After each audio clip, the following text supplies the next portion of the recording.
You are watching Market Watch, the brief overview of the key events from the world of finance. After the publication of the U.S. inflation report, the probability of an increase in the key interest rate by the Federal Reserve decreased to 0. It is not only about its increase in December, but also in the current cycle. This is indicated by the market reaction, but let's start with the data. The Consumer Price Index increased by only 3.2% in annual terms.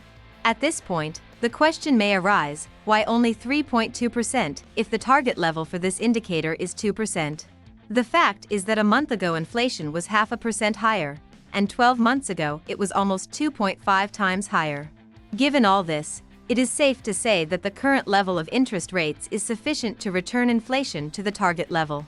Moreover, it may happen faster than many had previously assumed.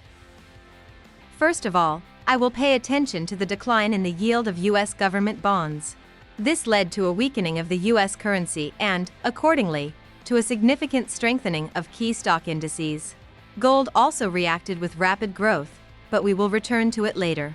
Now we will pay attention to the euro to US dollar currency pair, which broke above the technical resistance level of 1.0850.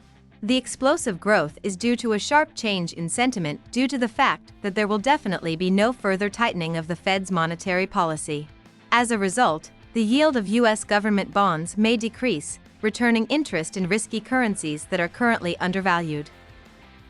As noted earlier, gold has turned green, adding more than $25.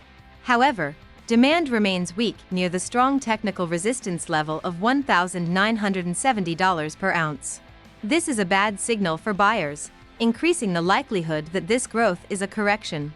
Therefore, only a breakthrough and subsequent fixing of the price above the $1,970 mark will allow us to count on a further increase in the value of this precious metal.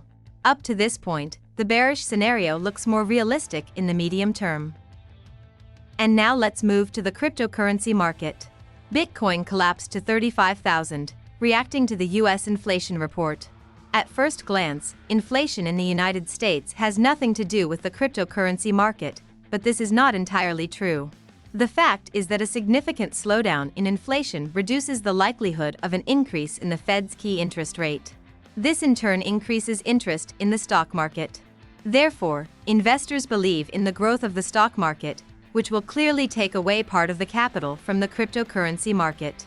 Simply put, now investors are not so interested in investing in an overdefined market, when more understandable stocks can give relatively good returns. But let me remind you once again that for sustainable and long-term growth, Bitcoin needs approval of applications for the creation of an investment fund. That's all I have. Follow the news carefully and be prepared for all the surprises of the market.